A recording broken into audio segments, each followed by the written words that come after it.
High বন্ধুরা, ভুলেও এই ধরনের 4 মেয়েদের সাথে বিয়ে করবেন না। বন্ধুরা, প্রত্যেকেরই জীবনে এক সঙ্গীর প্রয়োজন। সেটা হতে পারে কোনো বন্ধু অথবা জীবন সঙ্গিনী। যদি ছেলেরা বিয়ের জন্য কোনো ভালো সঙ্গিনীকে পেয়ে যায় তাহলে জীবন স্বর্গের মতো সুন্দর হয়ে যায়। আবার যেখানে জীবনসাথী খারাপ হয় সেখানে সারা জীবনই দুঃখ আর আফসোসেই কেটে যায়। তাহলে কেমন করে নির্বাচন করব আমাদের জীবন সঙ্গিনীকে, যে আমাদের জীবনে এসে আমাদের জীবনকে সুখের স্বর্গতে পরিবর্তিত করে দেবে?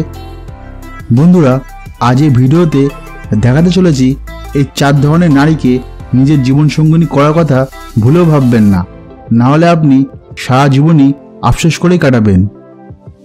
আর আপনি যদি আমাদের চ্যানেল নতুন হয়ে থাকেন তাহলে অবশ্যই সাবস্ক্রাইব করে নোটিফিকেশন বেল অন করুন, যাতে আমাদের পরবর্তী ভিডিও আপনার কাছে সবার আগে পৌঁছায়।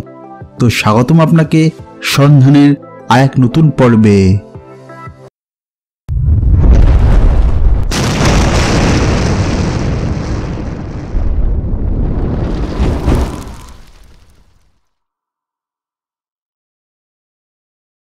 নাম্বার 1, অন্য ছেলেদের প্রশংসা করা।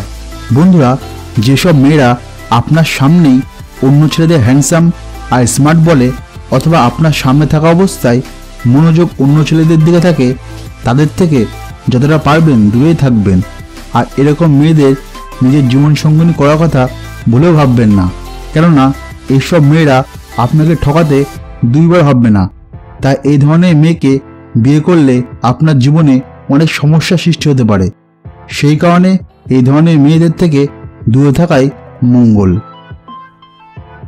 নাম্বার 2, ঢং করা আর উঁচু গলায় কথা বলা।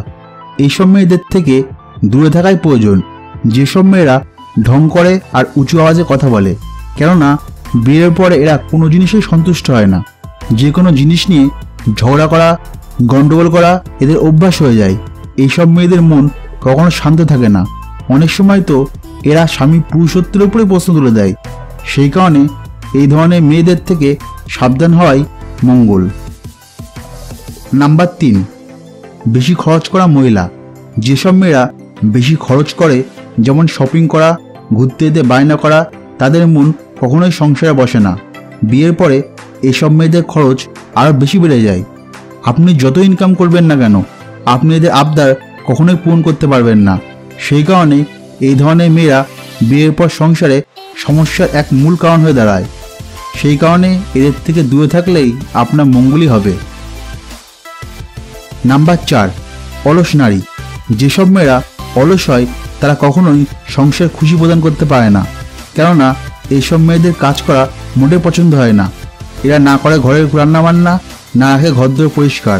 এর ফলে ঘরদোর নোংরা দেখায় আর ঘরে এক নেগেটিভ এনার্জি সৃষ্টি হয়, যার ফলে সংসারে সর্বদাই মতবিরোধের আশঙ্কা লেগেই থাকে। সেই জন্যে এই ধরনের মেয়েকে বিয়ে করবার আগে অন্তত 2 বার ভাববেন। বন্ধুরা, আমি যে 4 চরিত্রের মেয়েদের কথা বললাম তাদেরকে কি বিয়ে করে সুখী হওয়া যায়? Yes or no? আপনার মূল্যবান মন্তব্যটি অবশ্যই নিচে কমেন্ট বক্সে কমেন্ট করে জানাবেন।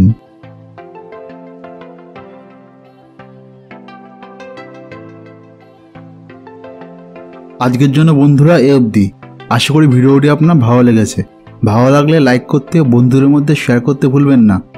এখনও আমাদের চ্যানেলকে সাবস্ক্রাইব না করে থাকলে অবশ্যই সাবস্ক্রাইব করুন আর এরকমই ইন্টারেস্টিং ভিডিও পেতে সন্ধান পরিবারের সাথে যুক্ত থাকুন।